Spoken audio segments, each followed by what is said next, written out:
अस्सलामुअलैकुम and hello everyone. क्या हाल चाल है, क्या चल रहा है लाइफ में, कैसी गुजर रही है ज़िंदगी।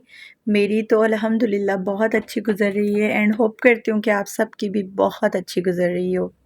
आज का मेरा मिनी व्लॉग मेरी बहुत सारी यादों के साथ है।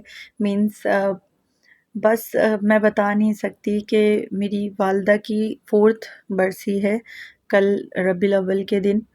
तो बस ये उससे एक दिन पहले की वीडियो क्लिप है जो कि मैं रात के टाइम पे अपने बच्चों के लिए, जो नज़ीफ़ा और ज़ुहान हैं उनके लिए उनका जो फूड है, मील है, प्रिपेयर कर रही हूँ। इसमें मैं इनके लिए बना रही थी मसाला ओट्स, सिंपल, कोई वेजिटेबल्स वगैरह ऐड नहीं करूँगी इसके अंदर मैं, क्योंकि मैं एक रात पहले बना रही थी और मुझे जाना था दोपहर को अम्मी के घर पे।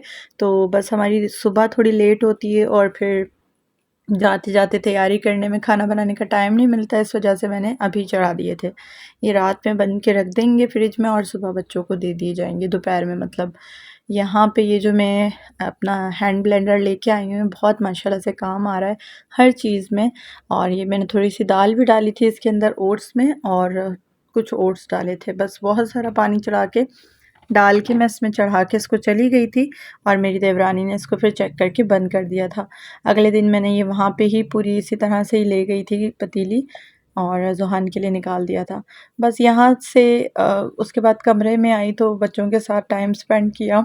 और परीक्षा की इस दिन छुट्टी थी क्योंकि शायद फ्राइडे का था रबीउल अव्वल, तो ये थर्सडे की रात है।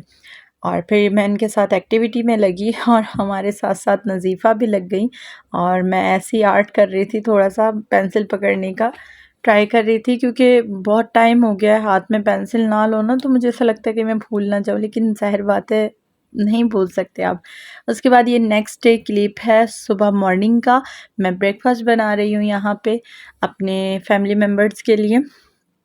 और जब जब 12 रबीउल अव्वल आता है ना, तो सुबह के वक़्त जैसे ही मेरी जिस वक़्त मेरी अम्मी की इंतकाल हुआ था ना, 9 साढ़े 9 बजे, और उसी टाइम से लेके ना मतलब इतनी सारी चीज़ें, वो ये जो पूरा दिन मेरे साथ होता रहा।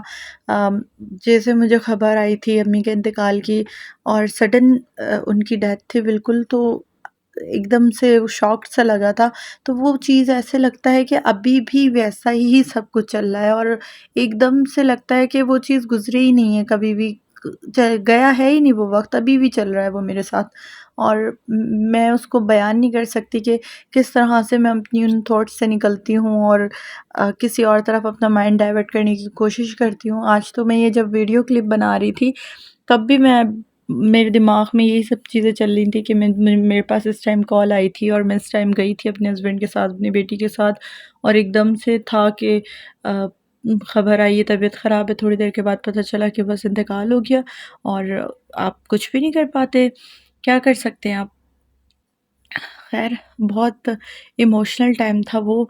और जिनके पेरेंट्स नहीं हैं उनको फ़ील होती होगी ये चीज़ जो मैं बताना चाह रही हूँ, कि आप वो वक़्त नहीं भूल सकते कि जब आपके सामने आपकी जन्नत को, अपने पेरेंट्स को अ, 4 कंधों पे कलमा शहादत पढ़ के लेके जाया जाता है ना, वो वाला वक़्त अल्लाह ताला किसी को ना दिखाए। वैसे तो जाना सबने है, लेकिन बस मज़बूत बना दे हमें अल्लाह ताला, और हमारे बच्चों पे हमको सलामत रखे इनकी खुशियों के लिए। और हम जब तक ये बड़े ना हो जाएँ, हमें कुछ ना हो।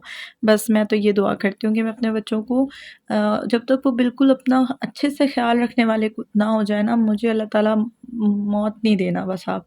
मेरी तो यही दुआ है। और यहाँ पे मैं बातों-बातों में मैं ऊपर भी आ गई हूँ और नीचे नाश्ते से फ्री होके बस जल्दी से मैंने बच्चों को रेडी किया है। और जाना मुझे 2 बजे तक था, क्योंकि मैं जाती तो फिर बच्चों को लेके बैठती, घर में जो मेरी भतीजियाँ वग़ैरह हैं, उन सबको लेके बैठती अम्मी के लिए कुरान ख़ानी वग़ैरह पढ़ने, क्योंकि हम लोग अब महल्ले से किसी को भी नहीं बुलाते। बरसी कहते हैं ना इसको। और ये मैडम तैयार होके सो गई थी, तो बस किसी को भी नहीं बुलाते और घर में ही अब कर लेते हैं। पिछली 3 जो बरसी की थी वो इसी तरह से की थी, ये चौथी थी। तो इस पे हम लोगों ने बोला कि नहीं, बस घर के होंगे, क्योंकि माशाल्लाह फ़ैमिली इतनी बड़ी है, तो हम लोग पूरे हो जाते हैं, बहन-भाई मिलके अपनी वालदा के लिए दुआ कर लेते हैं। और दुआ तो पूरे साल करते हैं। जो बात है कि अब मैं इस चीज़ की तरफ आ रही हूँ कि बरसी वग़ैरह नहीं करनी चाहिए, लेकिन मेरी फ़ैमिली में सब मुझसे बड़े हैं, मैं एकदम से नहीं होती हूँ कोई इस चीज़ को मना कर देने वाली। ख़ैर, हर वक़्त पढ़ते रहना चाहिए और रात भर मैं बताने की बात नहीं है, लेकिन एक होता है ना कि अपनी वालिदैन की मग़फ़िरत के लिए जितना हो सके ना उठते बैठते अगर आप ये बरसी वग़ैरह सब बनाते हैं करते हैं उनके लिए ना, तो पढ़ाई भी उससे ज़्यादा ज़रूरी है।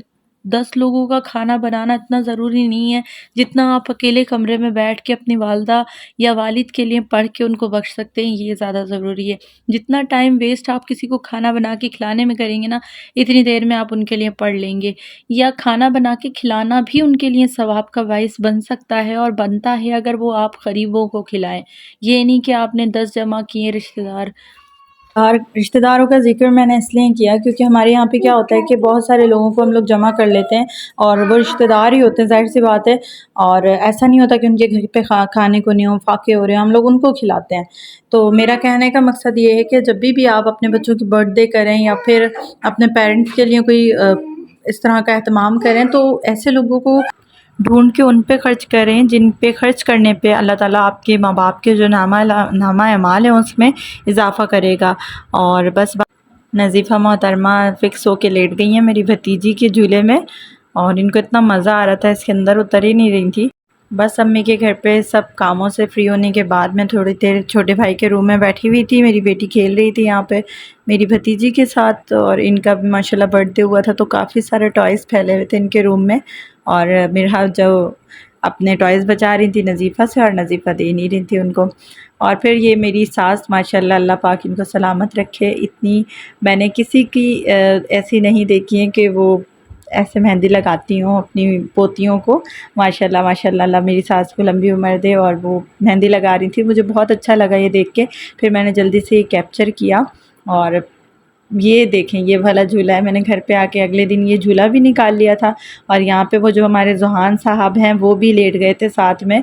हमारे जो मरहूमीन हैं वो हमारी एक जानवर को हड्डी डाल के जो उसने हड्डी खाई जानवर ने और उसका भी जो सवाब है उस सवाब तक को हमारे जो प्यारे हैं वो मुस्तहिक है हमारे। तो ढेरों ख़र्चा करने से बेहतर है यार अपने माँ बाप के लिए साले सवाब करें। किसी बच्चे को कुरान लेके दे दें, कहीं मदरसे में पैसे डलवा दें, किसी घर का ख़र्च उठा लें, किसी के बीमार की तमाददारी कर दें, किसी के जेब में पैसे डाल। अल्लाह पाक हम सबको तौफ़ीक दे अपने मरहूमीन पे ख़र्च करने के लिए। Thanks for watching, bye.